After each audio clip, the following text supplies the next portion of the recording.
Welcome to A Healthy Curiosity, the podcast that explores what it takes to be well in a busy world with self-care strategies from Chinese medicine. I'm your host, Brodie Welch, here to support you on your journey of health, happiness, and personal evolution. Before we jump into today's show, I'd like to extend to you an invitation to be coached by me for free. All you need to do is send in your question to Brodie at BrodieWelch.com. That's Brodie with an I-E and Welch with a C-H, Brodie at BrodieWelch.com. And let me know what your biggest struggle is right now regarding your mindset, your habits, your digestion or elimination or hormones or sleep or energy or whatever it is that you are struggling with respect to your health, your happiness, or your personal evolution. All the things that I know something about and would love to help you with. Because if you're dealing with it and you bother to write in and tell me about it, it's likely that that's going to help at least 100 other people who are wondering the exact same thing, but who are not going to act on it. So if you're ready for some one-on-one coaching, send in your question and I will choose one and air it on the podcast to be shared with our wonderful, loving, and supportive Healthy Curiosity audience. And if you're ready for some coaching and you don't want it aired publicly, you really belong in my Level Up group. So check it out at BrodieWelch.com. Okay, now for today's show. Welcome to A Healthy Curiosity. I'm your host, Brodie Welch, and today we're going to be talking about a dimension of health that one might not necessarily consider a typical dimension of health, and that is wealth, money, and finances. My guest today is my good friend, Grace Edison, who actually appeared on A Healthy Curiosity many moons ago when we were talking about collective evolution, because she went through such a dramatic personal evolution, and we were talking about it, that we know each other in the context of health coaching and specifically yoga health coaching and helping people evolve in groups into living more authentic, healthy, and integrated lives. One of the things I really appreciate about Grace is her both and approach, right? So in Chinese medicine, we think about yin and yang as not only opposites, but complements that need each other. And Grace has a really unique skill set where she is a yoga teacher and a coach, and she's deeply grounded in that framework and philosophy, but she also spent 10 years as a financial advisor. And she has blended these two sides of herself to create a unique program called the Yoga of Money, where this full spectrum money wellness program is born. Grace strives for a balance in her work life and her family life so that there's room for being a kick-ass mom and a community leader in the classes and courses that she teaches in person and online. Her main focus currently is creating a solid space for her course members and clients to establish better personal and working relationships with money from a holistic wellness-based approach. Grace, thank you so much for being willing to come back and join me for yet another conversation. Oh, I was just sitting here feeling so grateful that you asked me to come back. I mean, that's the biggest honor of all, truly. And that you called me your friend. Because when I first met you, I was like, I'm going to be Brodie's friend. And now we are friends now. Oh, that's the best. Thank you so much for having me. Well, it's really fun to talk with you, but it's not, I'm having you on the show, not because you're a fun person who I enjoy being around, but because you've got a lot to say that really matters and that could really benefit people. So I'd like to just dive into how is health linked with wealth and what is holistic financial wellness according to you? That's such a good question. I get that one a lot. So just to backtrack for a second, this course that's now a year long used to be a 1-pager. 7 years ago, when I was seeing clients, I realized that there were some things missing from what I was doing.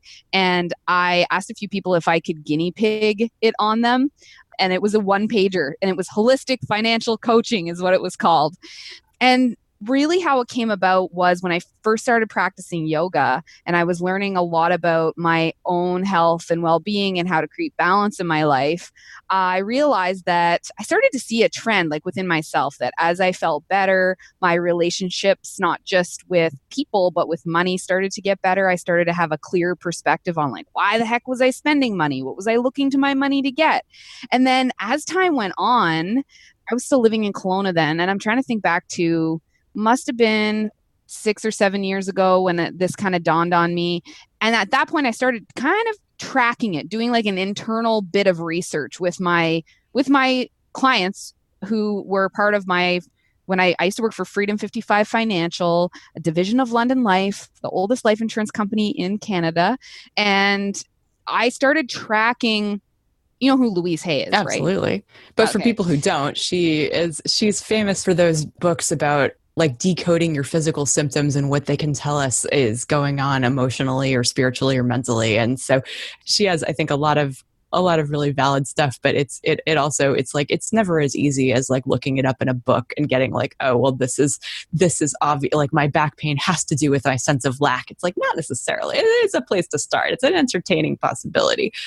Yeah. Totally. And so my mom had her book though, like when I was a kid and at the, when I was little, and I think it was written in the 70s, and it had this colorful heart on the front, a rainbow heart. And I just remember staring at the book so much as a kid. And then later my mom explaining some of it to me, and she had created a legend, right? Based on her counseling sessions of when people have a physical symptom or an illness and how that might be in fact linked to their past or their emotional upheaval in their life. So I just draw it as a similarity or a parallel where I started keeping almost like a legend, this internal research, which is the best kind of research.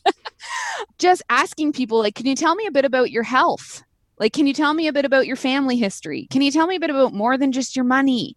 So just starting this yoga of money course with you, you essentially put out an intake form that looks like a holistic health history form, like that sort of just as you might ask about your family history of heart disease or cancer or diabetes or these kinds of things, as well as like your current diet habits and your exercise habits. It's like a lot of the stuff on this form is like, wow, like, of course, how I feel about money and what it means comes from my history and the culture that I was brought up in and my attitudes about it that I inherited from my parents or that I saw that demonstrated around me. And of course, that's going to have that it's tied into how I currently operate. And it might not be the determining factor, but it certainly plays a role. And it's like useful to know where somebody's coming from, to know how they're operating now and what they might be at risk for, so to speak. Mm-hmm. Yeah. So anyway, but go on.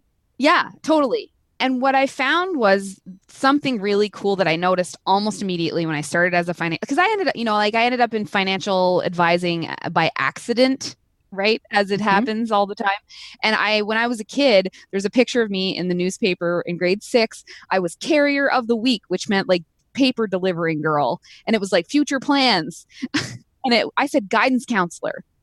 And now the funny thing is that I truly felt like a guidance counselor in my role as a financial advisor, because if people will tell you about their money, Brodie, they will tell you about anything.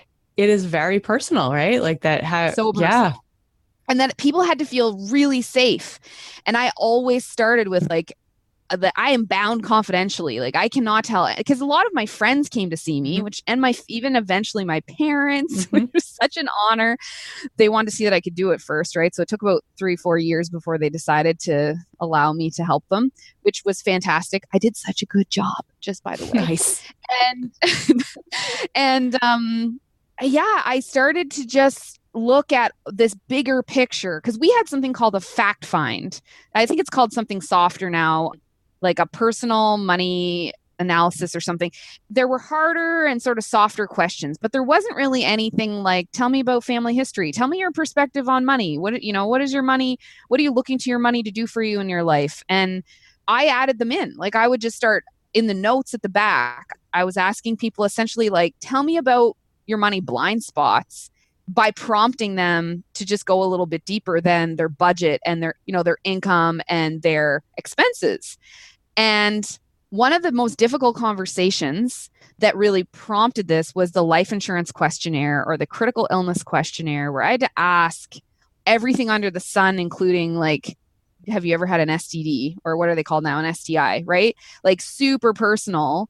And if they opted to do the questionnaire with me, which like 99.9% of the time they did, sometimes there was a lot coming up in terms of like family health history, but then also like, oh, I was on stress leave and it was because of this and grief and loss and etc. I was, there may be abuse. And that's where I really started to see the correlation between their health and their wealth, and that these things were not, they were not apart from each other. Right. Yes. They were linked and integrated.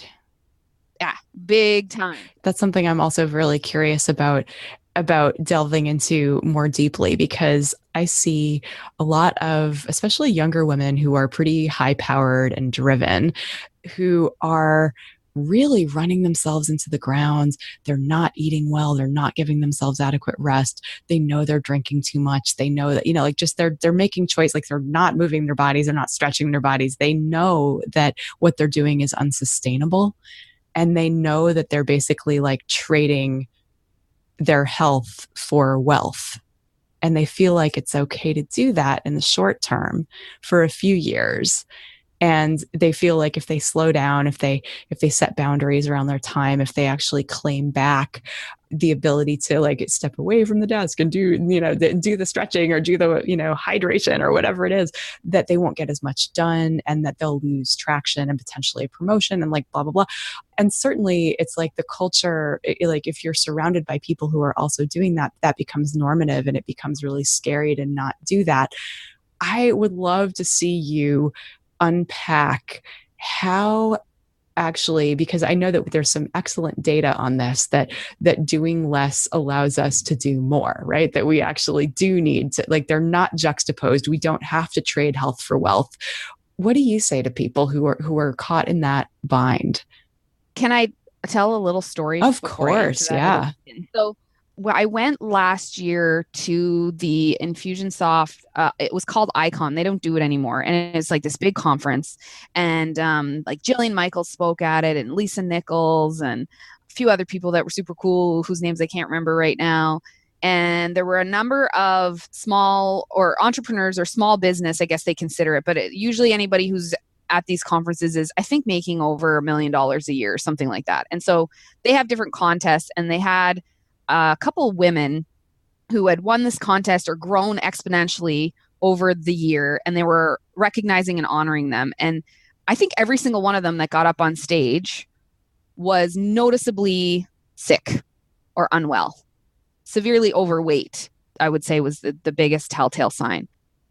I was kind of shocked, and because I know that when I am unwell or when I have been sick or overweight or dealing with a lot of health issues, my brain just doesn't function as well, and I'm not as productive, and I'm not communicating in the way that I want. I'm not interacting with people in the way that I want. I'm not showing up in the way that I want. So I was kind of amazed. I was like, is this blowing my theory up right now? That like these women are doing it, they did it, and I kind of actually had the opportunity to get to know some of them a little bit better, and did find out that their health issues are really causing there to be, it did get them to a certain point. Yeah. Right. And now the focus really has to shift. And sometimes there's actually a downfall or a breakdown. And I've witnessed in my own life with both my parents, actually, my dad quite literally work himself to death because he passed away a year after he retired. And I do believe that there was an imbalance of him focusing on his own self-healing and self-care. And it gets to a point where you can only sacrifice for so long. Yeah. I think that's really a good point. Like that basically these people were willing to accept extra weight and the health problems that they were telling you about that were maybe not visible in the short term, so that their business could get to a certain level. And then it's really clear that you can't keep doing that, right? Like it's really clear that like... And usually there's a huge loss. Yes. Right? So we build it up, we build it up, we build it up. Now it needs to be sustained. Yep. So guess what happens when we shut the machine off? It's really hard to actually get back to where we were, where we want to be. I've even talked to people who are like, oh, we got too busy and we had to like shut down, the marketing and et cetera. Now it's like, we can't really get back to where we were because there was momentum involved in that. So it's not just like, oh, now I'll press pause. Everything's working the way it needs to work. Like, how do you really step out of your business when you get it to that level without crumbling, without the whole tower falling to dust? And so it doesn't have to be an and or situation or an or situation. It doesn't have to be that we really focus on one or we really focus on the other. And I know you're not going to be able to see me, but like I always do this with my hands where like they marry, they merge. There's like, they have to go together. Like they have to go hand in hand. She's got interlinked fingers going on. Yeah.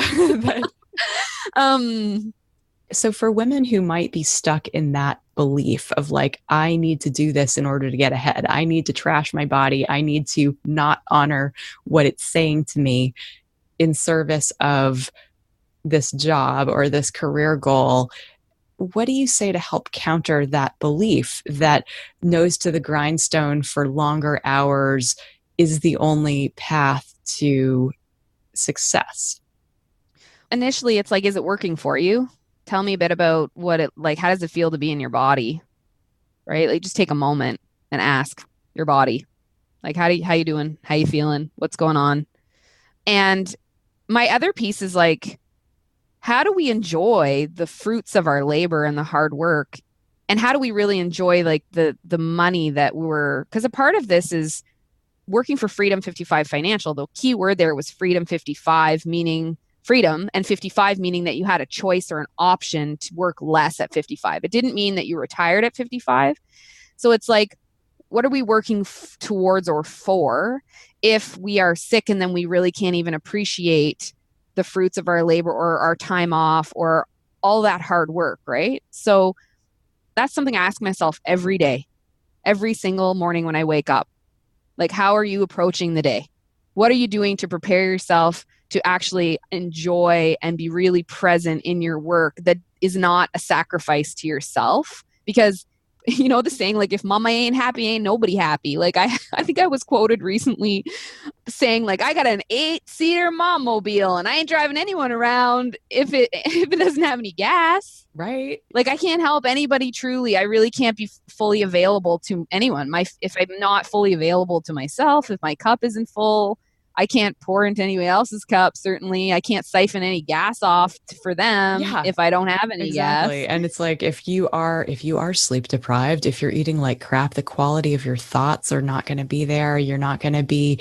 We see that at the extremes, right? And like, I was listening to the Better Life podcast the other day where there was an interview with a guy who authored a book called Working Ourselves to Death, and really about how it's actually not in companies' interests or in workers' interests.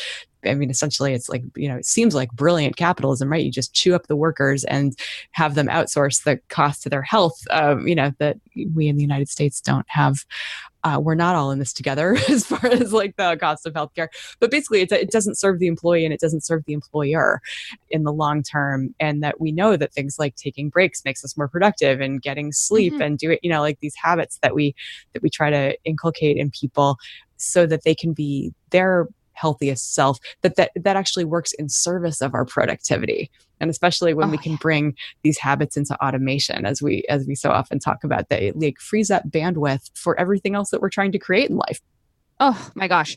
And the easefulness that starts to come, like to me, when you're in sync with, and we talk about in Ayurveda, when you're in sync with the earth rhythms, it's like time and space start to open up. There's an easefulness there where my body's just working so well at times, not all the time. I'm still working on this stuff, but it's working so much better now that I'm wasting a lot less energy, right? Being like, oh, I can't get through this. And as far as, just to loop Ayurveda in here again, in terms of the perspective of, like you just said, the quality of your thoughts. So when we have undigested toxic matter, it doesn't just affect our bodies and our ability to detoxify and our ability to digest and our ability to just function from a physical standpoint, but the quality of our thoughts. So when I know for sure, if I have alcohol or sugar or caffeine, my thoughts are almost immediately affected. And they're not always that. They can be really fast. They can sometimes seem like they're a little more positive or grounded or relaxed. But what usually happens on the flip side is now I got to deal with like some monstrosity of criticism, paranoia, whatever. And I know those thoughts, and now I know they are not mine. Yeah. That's a reaction. That's a chemical imbalance based reaction to like an intolerance essentially, or an inability to break down or digest. And so when we talk about, and I know we're going to get into this, but when we talk about the two different sides of this holistic financial coaching, and we have like the practical, which is, the investments and the budgeting and the risk management, et cetera, the tracking. And then we've kind of got what I call like the woo woo, which is like more of the, and I say that with love because obviously these are things that I practice, but it's really important that we look at like, how are we creating what we want? Our thoughts have a lot to do with it, and our beliefs have a lot to do with it. We can't ignore that. And I've also done research and tracking on this as well. And I can tell you that when I'm sick, when I'm in a state of dis-ease or depression or whatever it is, I'm tired, I'm overweight, my joints hurt, that's a lot of my energy is getting taken up in that space. And I actually can't, it's very, very hard to change the quality of my thoughts, so that I have a level of like optimism, and I have a level of like, I can do this. It's like an energetic sustainability to get through the hard parts of being in business for yourself, of like you described earlier, what did you call it? The high powered, like hardworking women. Yeah. I'm in that group. Yeah, absolutely are. And I know that I can't withstand like feedback if I'm sick. It just ruins me. Yeah, like the fact that there's a feedback loop between how we feel physically and how we feel emotionally and mentally. And like part of that is this energetic, right? If we're carrying around ama or dampness, that literally things that we're hanging out in our bodies that are interfering with our clarity, it's like it's going to affect our output, but it's also going to affect how we see ourselves, how resilient we feel. Yeah, if your body is telling you, you have no energy, you are in pain, you are weak, you are heavy and sluggish, like it's really hard for your mind to be like, no, I'm not. I got this. Like but I feel like there's something that's inherently out of sync there, and something that it's hard to ignore.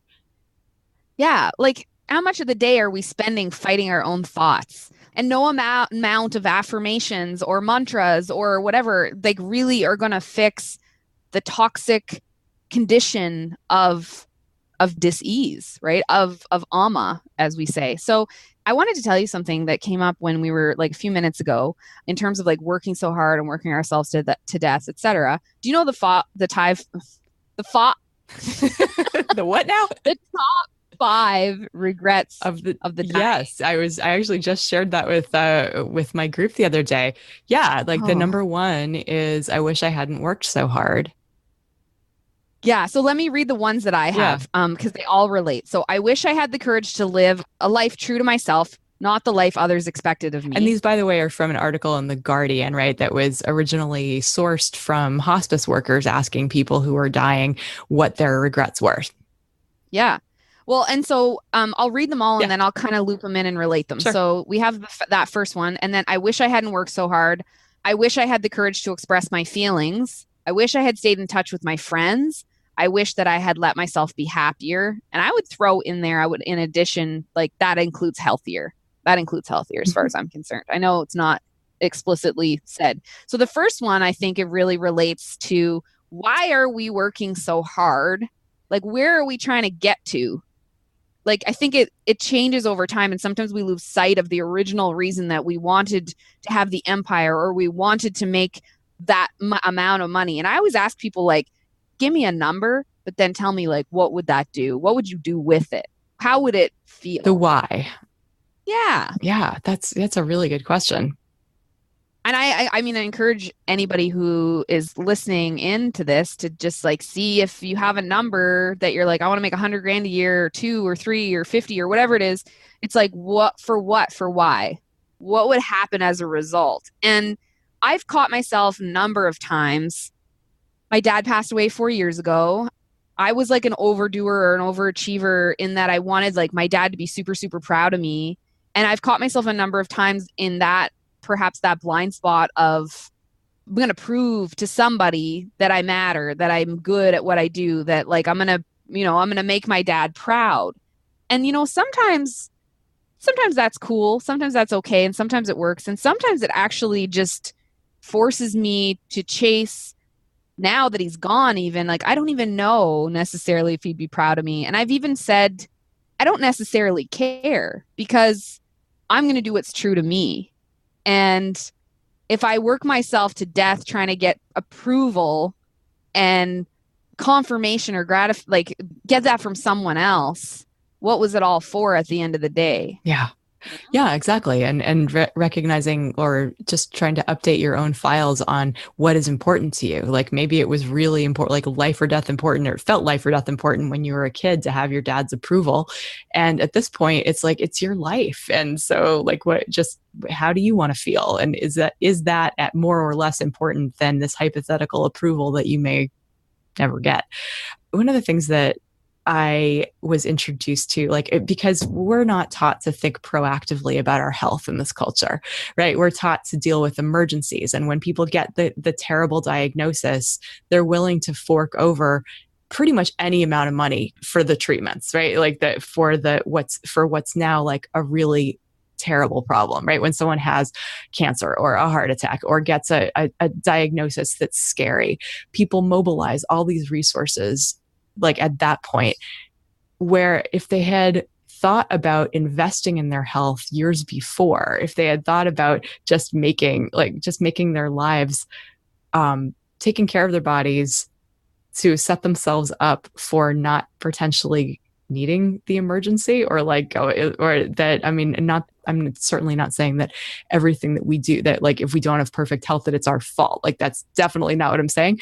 But the likelihood of, we all know that, like, for example, tension leads to pain, right? And so if you can catch tension at the level of like, oh yeah, like I should get up and stretch my neck or give myself a little self massage, the idea of like then needing 10 chiropractic visits or acupuncture visits or massage sessions to correct your neck, quote unquote, suddenly going out, right? It's like, clearly that's like a whole bunch of money that you could have saved if you had paid attention to like the subtle signs of like, oh, like, and those subtle signs, like they absolutely, with the bigger, scarier diseases, cancer, heart disease, Alzheimer's, like the big three that people are often afraid of in aging, it's like the seeds of all of those are laid down with lifestyle and stress and diet decades before, right? And like, so if we're thinking about investing in our health with our daily actions, we could also be thinking about in like just sort of that, well, just the distinction between investing and spending. So when someone's like, wow, I really could use some assistance or some coaching in turning my health around, but that feels like a lot of money to spend.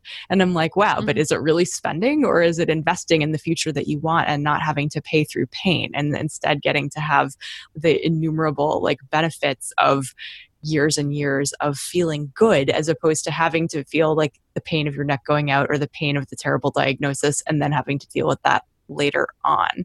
That idea that like, so just from a health perspective, we're taught retroactively of like deal with it later, whereas with wealth we're all told probably from an early age that like saving is like this moral thing, right? Like the ant and the grasshopper, and like just these early myths about saving money as like this is what being responsible looks like. And I just feel like how different it is, like where we think differently from different ends of the spectrum culturally about health and wealth. It's so interesting that you bring this up, because like we're totally having some kind of brain wave mind meld going on, because I was before you started talking, I had like written down a note that I wanted to mention the whole critical illness policy piece, which I believed in so strongly. It was probably the number one thing that I recommended to people. Didn't matter who they were. I was always like, you need a critical illness policy. It's a lump sum payout when you get these top, I think it's 23 major illnesses. So it's all the big ones like cancer, heart attack, stroke. And then it goes into, you can add on like the critical illness plus, which is like MS, loss of major daily functions. There's quite a number of them. And I actually had a policy that I had sold to someone, a friend of mine, that she did have breast cancer and was able to receive that lump sum payout, and she was really grateful to have had it. And so I used to really teach people that you wanted to take some of your money, and they're very expensive policies because of how much they actually pay out. They're way more than life insurance, term insurance, right? The temporary kind of life insurance, that and disability policies. But critical illness is different in the sense that it pays out this lump sum, right? Tax-free, because in Canada anyway, because you pay with it with after-tax dollars. And I had this moment where I realized, this is good. And there's actually another way in which I want to teach people to invest in themselves. And that is, as you're saying, being proactive. Yeah. So in teaching people that, you will invest in these things that you're taught to invest in. Wealthy Barber says 10% of your income. And I'm like, how much money are you spending on your health and your habits and learning how to actually properly self-assess and self-administer and change your day-to-day? And we're not taught how to invest in our health. Like, that's just something that actually people need to be educated on more than anything. And it's the subliminal messages about how to use your money, how to invest your money are abundant, but we never really get taught like how to properly invest, to learn how to be self-healers, like for prevention. Yeah. I remember an early conversation that I had with my sister Claudia about like the decision whether or not to take insurance in our acupuncture practices. And she had come across an article about hair maintenance organizations, right? HMOs are like that's the acronym for like health maintenance organizations back in the 80s or whatever it was. But the idea that like women will think nothing of dropping $150 on a haircut and dye and style and like all of that like once a month, but not necessarily think that is like that spending that same $150 on getting acupuncture, getting massage, getting, like getting whatever it is that helps them recognize, like holds up the mirror, right? Helps them recognize where they're holding tension in their bodies, what they need to do in order to create and maintain balance, that we somehow expect that like we shouldn't have to pay for that. Like somebody else should pay for that, as opposed to like we could just divert from, from something that is like, not that it isn't nice to like get a haircut or whatever, but that the expectation is that there is, well, that's not important enough, like that it's more important to show up looking good than it is to feel good on our bodies on a regular basis. And if somebody else isn't going to pay for it, well, it feels self-indulgent. Like, as far as I'm concerned, it's partly an education issue. And it's also part of a major, like you and I think we're talking about misrepresentation, the documentary. That blew my mind, like the statistics in that and like what women are willing to drop on. I think they're talking plastic surgery, hair, cosmetics. And there's so many statistics on this. Like if you go to, and especially in the US, versus their own education, their own savings or retirement, or their own actual health care, essentially, which that's pretty broad. So part of my mission in all of this is to re-educate, like, what are we looking for our money to do? What is it representative of? And how are we viewing the ways in which we do invest? And are we willing to invest in ourselves, be it in our own ability to learn better habits, or also in education, but in our businesses as well, right? Because why do we see our businesses as a bigger risk than we do Joe Blow mutual funds or our 401k, where like, are people even looking at the financials behind some of the stocks and bonds that they're investing in? Because not in my experience, very few clients that I had knew anything about. Think about Enron. It was Enron, right? Yeah. Among many, but yes, like so many like corporate scandals that were, yes, like things were not adding up. It wasn't what it was, smoke and mirrors, and people didn't know. And how do but we trust, like there's part of our blind trust, which that's another episode, but it's like, how much do we just hear, this is what you do, and we learn it in our education system. My kids are in grade 4 and they've not once come home and talked to me about like money, right? Like they're not saying, oh, like we are doing that at home with, you earned the money. What are you going to do with the money? What's the planning? Make me a list. Let's look at what you want to spend it on. Can you guys remember a time where you bought something, you were all excited about it, and then you didn't really use it? Like, let's take our time. Let's watch it grow. Let's figure out what we want to do. And do you want to take a course? Do you want to go to a writing camp? The world is your oyster. This is a buffet, guys. Like, let's take time to plan. Let's have a spending plan. But this is not taught in school. I mean, I got out of high school and racked up my credit, got into consumer debt. Like I was my own best client. As part of, I mean, we teach what we need to learn, right? Indeed. Well, and so I'm curious if you could, because obviously, so you worked with countless clients over the years on helping them get their financial lives in order. I'm wondering if, and just from, of course, that there are these healthy habits that we all know about keeping ourselves, our physical bodies and our emotional bodies healthy. What would you say are some of the most important habits that we could be developing with respect to money? Yeah, so there's a few, and they kind of fall on those like both sides of the spectrum, Yeah. right? Of what we consider the yin and yang, or the masculine and feminine, or the practical and the spiritual.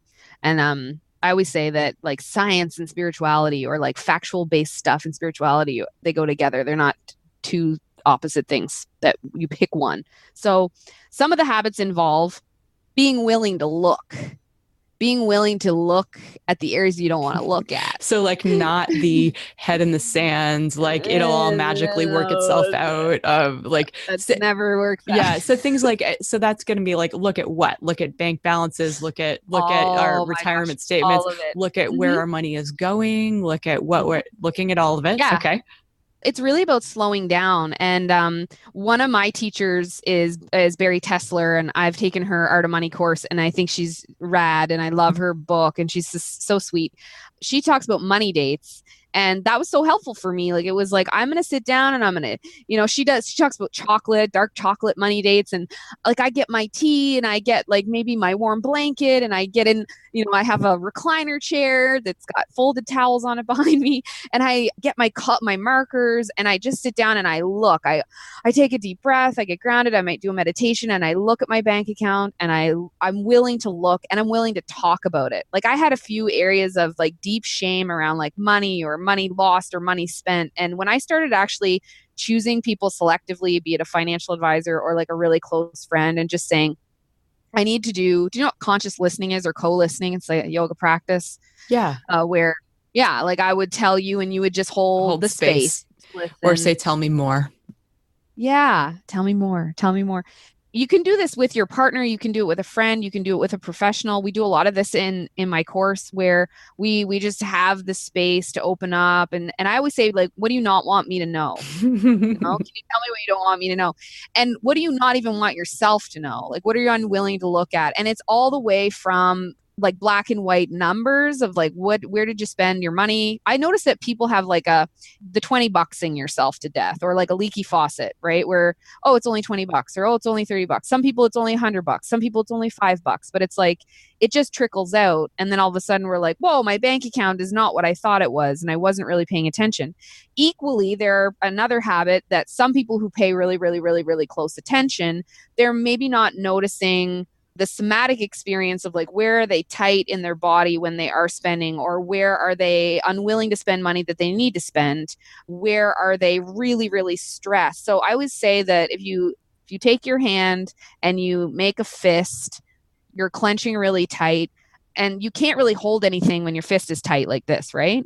And especially think about sand here. Like, if you're going to hold sand in your hand, it's not going to stay in your hand, or water, if you clench your fist. If you open your hand really wide and you spread your fingers apart and you make a flat palm, you're almost in this, you're holding here with the fist, you're open into giving with the open hand, somewhere in the middle of cupping your hand where you could hold sand.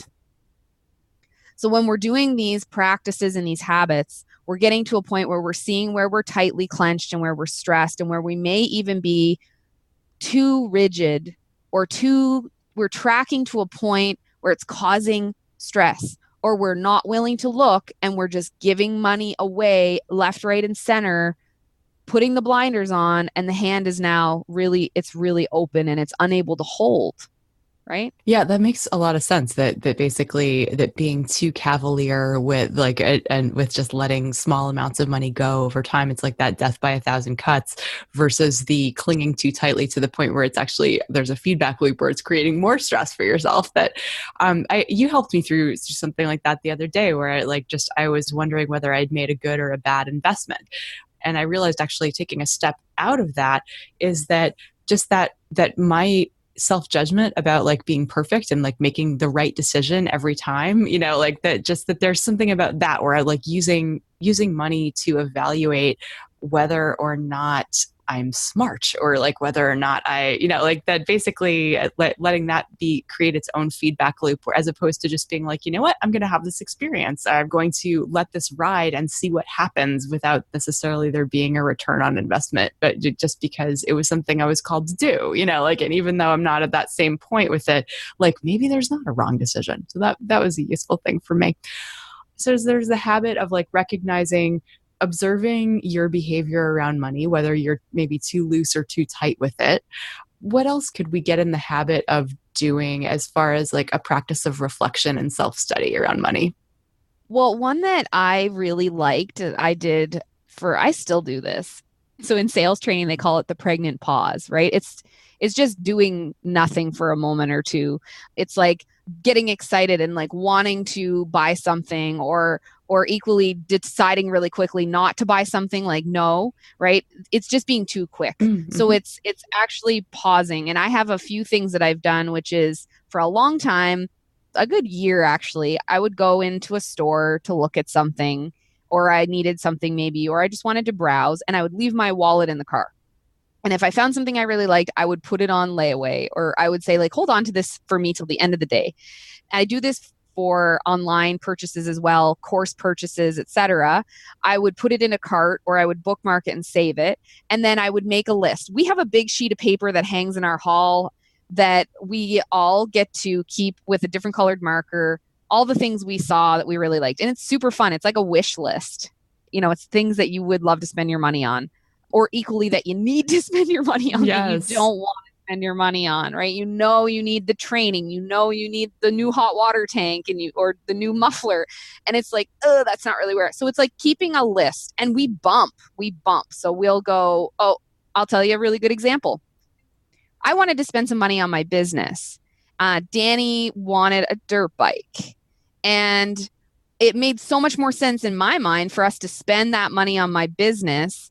But upon further discussion, I realized I wasn't quite ready, actually, in terms of like how much time I had available and what I was willing to do. And him and I talked about how our son has a dirt bike, and that it would be this great quality time, get him outside more, that they'd be able to, do. And I said, you know what? Like after discussion, we bumped. So we bumped the business expense down, and we bumped the dirt bike up. And the business expense stays on the list, but it just doesn't happen right away. So let me recap. There's a pause. There's a list keeping of like, what do we need? What do we don't want to need? And bills can go on there too and be reassessed constantly. I call all the time to my cell phone company, and I'm like, what do you got for me? You got a better deal, right? Like, and I have fun with it. And I'm super nice when I call, and I'm just really, this is fun for me, right? So there's bringing an element of fun. I love to gamify things. I love making it like, how can we make this a little more fun for everybody? How can this be something that we actually look forward to doing? So we have our big list with our markers. We go, we write things down. I pause, put things in a cart. And I start to really feel like I have a plethora of choice. And I never use the language, I can't afford that. I haven't in years. I never say it to my kids. I'm choosing not to spend my money on that right now. I have other priorities. I'm choosing not to spend my money on that right now. I have other priorities, because that keeps you in choice, and that keeps you oriented towards the fact that you actually have, you're not in a place of lack. That's the mindset piece, right? So there's a real practical piece, and there's a real like of looking at the numbers, and is that something that we can. And I know that we are pretty much at time, so I want to honor that. And at the same time, you're giving us such great tips and information. And so, I hope so. Yeah. I love to tell a good story, but I also want there to be like something that people can hold in their cupped palm. They're perfectly cupped palm, which is that posture of receptivity, right? That we take on in yoga and shavasana, and like that, just that palms open, being open to abundance flowing our way.